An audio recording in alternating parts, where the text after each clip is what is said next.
Welcome to week 3 of the Lella Boutique. 'Tis the season quilt along. This week we are working on quilting our quilt. We've done our chenille work. The letters are done, the flowers and leaves are all embellished with chenille. And I have invited Ruth Davis from Ruthie Quilts to be our expert today to show us the various ways we can quilt this beautiful quilt.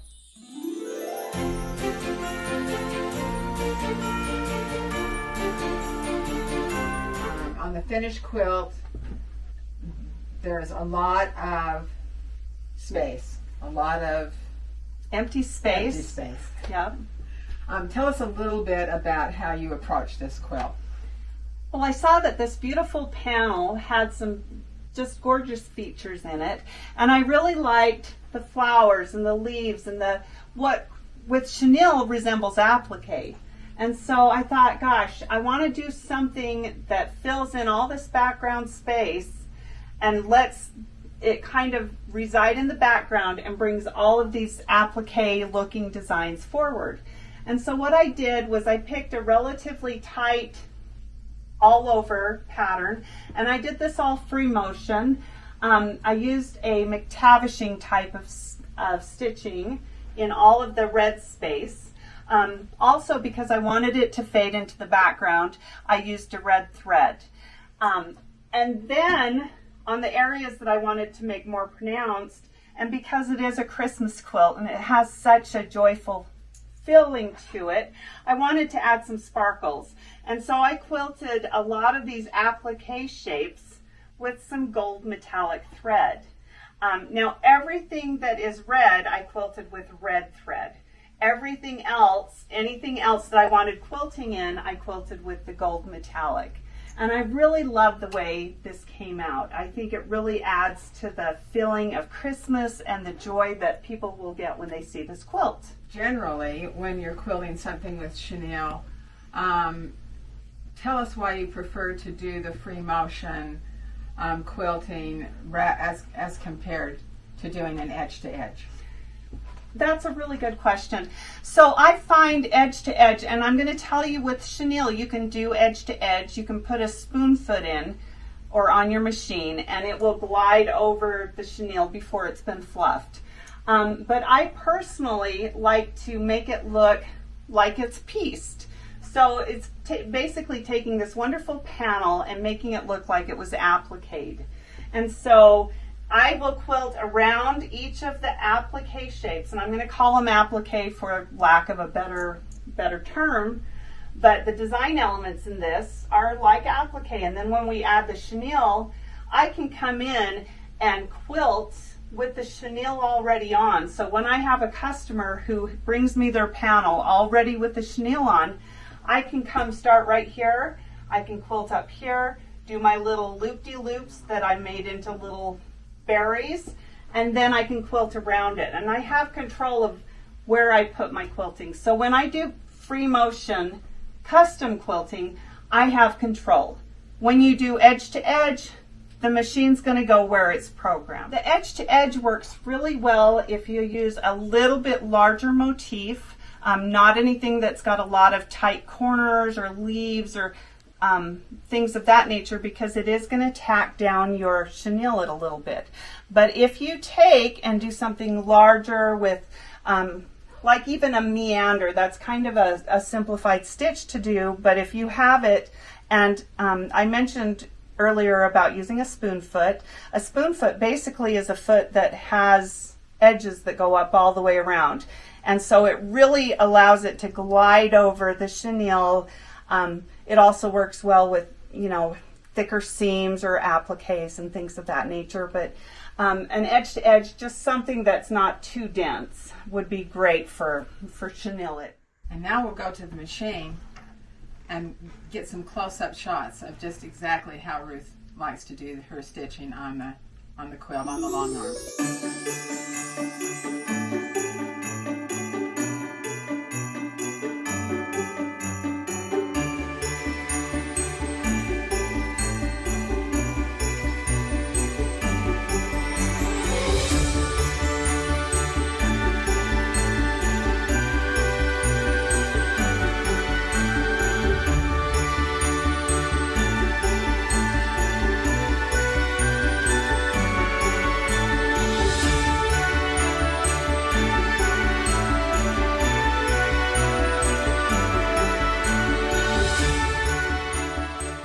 am following my acrylic ruler, and this way I don't sew onto the chenille. And I'll take and outline everything. Oops, and sometimes you go up in there, and that's okay. You can just keep coming around here. Some of these other spots I maybe don't use the ruler. I like to use that on areas that are straight and try and keep them straight. And now I'm going to follow it with my ruler again, following up the stem of the flower.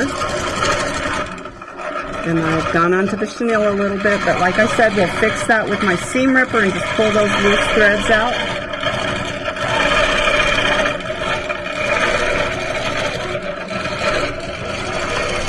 And then once I get my outlining done, then I'll start doing my fill. And the fill that I'm using is just kind of a loosely based McTavishing. So I'm going to do kind of a little S-curve.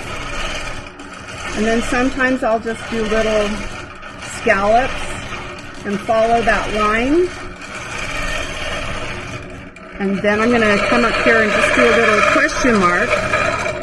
Come back out here, and now I'm just going to quilt around that question mark. When I have to fill a larger space, I'll come in and just put some shapes in there to quilt around. So here I'm going to come over to here, and I'm making a little S-curve. So I'm doing a little S-curve. And now I'm going to change directions and do my S-curve here. This one I've done more of a little wavy line, which that's okay too. With McTavishing, a lot of these organic shapes really work well. And then around this, I can come over here to this flower and come into the snowflake. Now, as you can see, I'm kind of jumping all over the place, going around this snowflake, and that's okay. I can just come back in and work on another section. So what I try to do is I just try not to quilt myself into a corner. Those of you who've been quilting for a while, I'm sure have done it, but I just back stitch when I do that, and it's, you know, just a little trick of getting around there.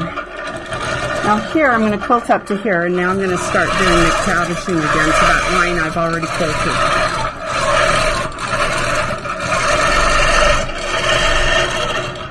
And now that I'm back up along the leaf, I'm going to pull this over and get back to that section where I already quilted.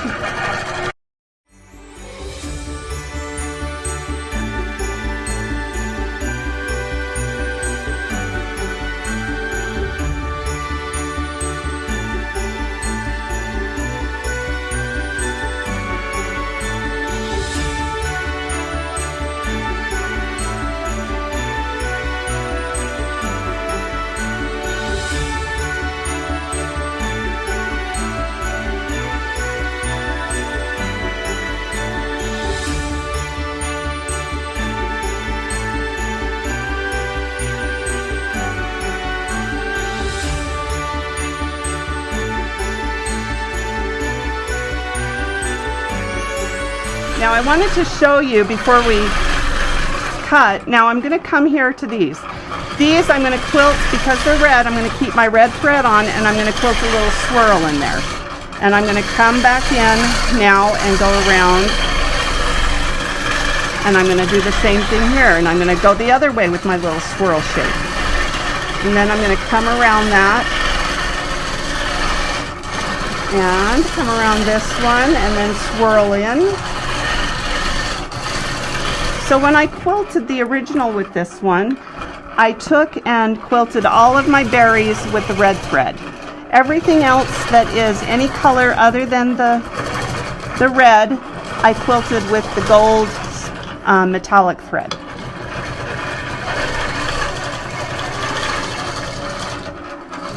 Now I can just take and fill in this space. And I'm going to do a little hook here. If you see, I did a little hook here, and now I change directions. And so that's what I'm doing there, is I'm just doing a little hook, and then here's a little hook. That one's not going to be very long because I'm just filling in space. And I do a lot of backtracking. I've been dinged by judges on it, but I'm okay with it. It just gives a little more texture.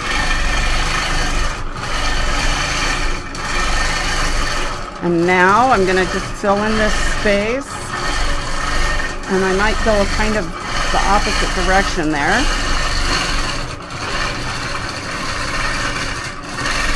And now I'm going to come down and hit that area that I just quilted. And I'm going to just follow my thread back here to where I need to work again.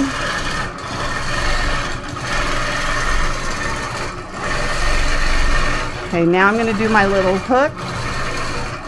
And I'm going to come in here. Now come back up here to where I had my little hook, and I'm going to continue quilting in that area. So here I've stitched over my chenille a little bit, and I'm just using my seam ripper to kind of pull those threads out from there. The fact that they get a little fluffy doesn't hurt anything. They're going to get fluffed up in the wash anyway. Up here I've kind of done the same thing, so I'm going to just pull those out. And there we go. It's good to go. So when you accidentally sew over the chenille, it's not going to make that big of a difference. If you want to fix it, you can pull out your seam ripper and just pull those threads out and continue on with your quilting.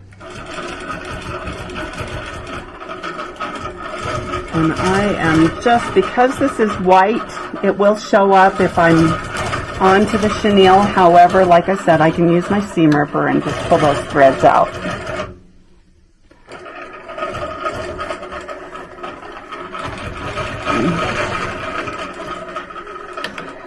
One thing that I have done to make it easier to use my ruler is I have put a ruler table on the quilt, and we'll show you what that looks like later so that you can see what will make that easier.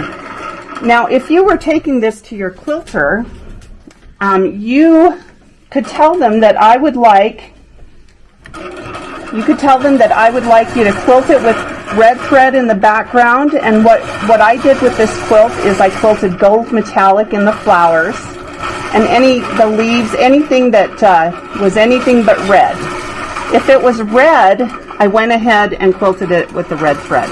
So the berries are red, so I quilted them with red thread. And I'm just going to take this and kind of do that little curvy, fun little line that I quilt with. Again, it's called McCavishing. The way I quilt is pretty dense, which I think really highlights the chenille and the 3 dimension of the flowers. And so I'm just going through and doing little X's, not X's, little S's. So my little S curve, it's just a subtle S curve. It's not anything super fancy. Okay, now I need to get back over to here. So I'm going to stitch back up my stem, and I'm going to use my ruler for that again because I'm not very good at going on a straight line at an angle.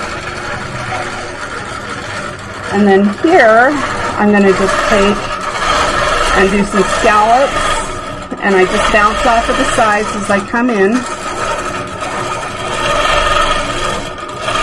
And then I'm going to come and meet up where I've already quilted over here.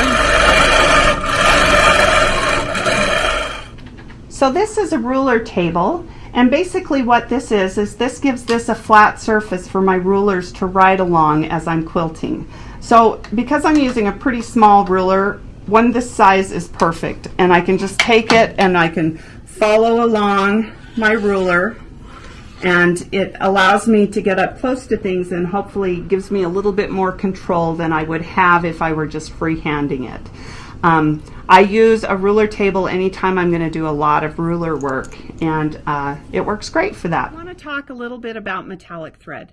I love metallic thread. I like a little sparkle, but I have noticed that if I try to use metallic in the bottom, it just doesn't work as well. Metallic thread is notoriously fickle. It will break on you at the drop of a hat, and I have found my machine likes to work with Superior's metallic thread. So that is actually what we're using today. This is the antique gold, and it's metallic 40 weight. Again, by Superior Threads. So, and on the bottom, I like to match my bobbin thread up color-wise to whatever my metallic is on top. What that does is if I have pokies, and those of you who quilt, you'll know what I'm talking about, but pokies are your little thread loops that show if your tension is off at all. So anyway, that's what I like to use. I like to use one that is similar color to the metallic thread. Okay, so I'm getting ready to do the leaves now. So what I'm going to do with these is I'm going to do a left hand swirl and a right hand swirl up here. And then I'm going to do just a button push and just kind of come up with a curvy line there. And I go back to where I started from, and then I'll tie off. Swirl to the left or right, either way, just so you kind of break it up. And swirl again, and then just kind of come back and follow your stem in. This petal shape is kind of, to me, it's kind of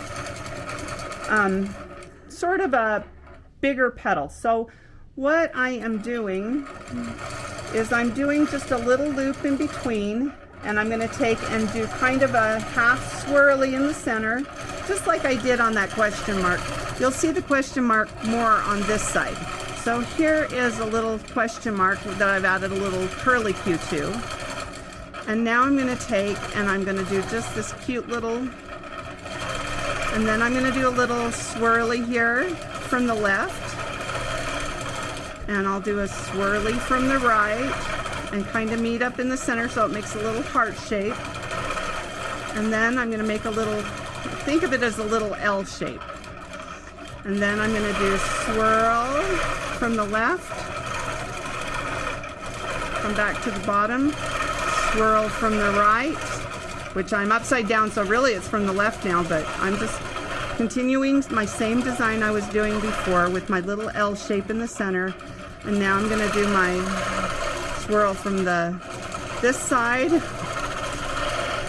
and then swirl from this side. And I still need to put that little L shape in there so that it ties my design together. So there's my little L shape.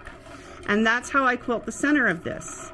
Next, I'm going to show you how you can put your little puffs on using your long arm. Stitch one direction with both of them here. Stitch both directions, and then I'm going to come the other directions and stitch both directions here. And I stop in the center, and I will knot that off. Okay, so now I'm going to do this kind of long skinny leaf here. And what I did with this one that was kind of fun is I went up first and I did 3 little berries per leaf. I'm just going to come up here and I'm going to go around very slowly and make one leaf, very slowly and make another leaf, and a third time, not a leaf, a berry. And if you see that, I've got 3 little berries there on the stem. What I wanted to talk about too is how I do the lettering. First of all, because this panel has this beautiful printed solid line here, I want to try and quilt along that the best I can. This is again another case where I'll use my ruler and get right up there and try and quilt that as I would an applique. And on this side, the chenille, you can push it aside with your ruler, it doesn't matter, but you just quilt around those and then continue on down and treat it just like you would an applique. So I wanted you to see how I do the letters, and I do that the same on all of them. And sometimes when I'm in the middle of quilting the letters, I'll come in and fill some of this bottom space in with my McTavishing. You know how in the snowflake we kind of came up in between the petals of snowflake, for lack of a better word. I'm going to do the same thing with the pines. I'm just going to kind of quilt in here and just kind of catch that space and then continue my McTavishing everywhere else like we did in the other spaces. So I want to quilt up in between the chenille and then just follow that, and when I get to the stem, I'll use my ruler and follow directly along the edge of the line. Again, if I catch those threads, I can use my seam ripper and pull those threads out so that they're not stuck in there.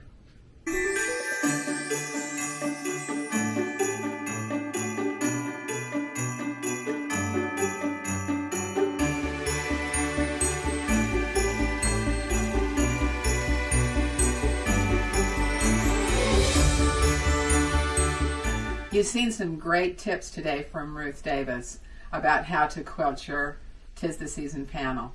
So whether you're a quilter yourself or whether you're taking your panel to a long arm quilter, you will have lots of tips and options for quilting your 'Tis the Season panel. And if you are taking it to a long arm quilter, this will be available on YouTube for them to take a look and see the possibilities of how they might want to quilt this panel. Enjoy.